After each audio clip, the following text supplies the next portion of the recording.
रत्नागिरीच्या पालकमंत्रीपदाची माळ पुन्हा एकदा उदय सामंत यांच्या गळ्यात पडण्याची शक्यता वर्तवली जात आहे। महायुतीच्या सरकारमध्ये पालकमंत्रीपदावरून सध्या रस्सीखेच सुरू असलेली पाहायला मिळते। मात्र रत्नागिरी जिल्हा त्याला अपवाद पाहायला मिळतोय।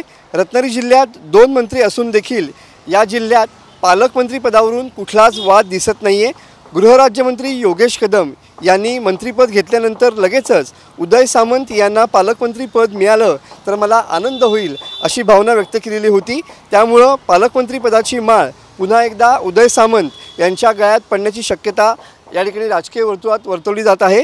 तर उद्धव ठाकरे गटाला काठशळ देण्यासाठी राजकारणातील मुरब्बी अशा उदय सामंत यांना शिवसेनेच्या बालेकिल्ल्यात पालकमंत्री पद देऊन शिवसेना एक वेगळा राजकीय डाव या ठिकाणी खेळण्याचा प्रयत्न करते आहे आणि त्याचमुळे उदय सामंत यांचं नाव रत्नागिरी जिल्ह्यात पदासाठी या ठिकाणी पुढे आलेलं पाहायला मिळतंय।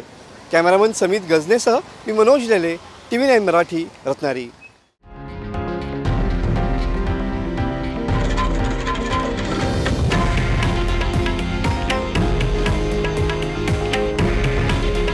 हे आहे देशातील नंबर 1 न्यूज नेटवर्क आणि आपण पाहत आहात TV9 मराठी। काळजी तुमची, हित महाराष्ट्राचं।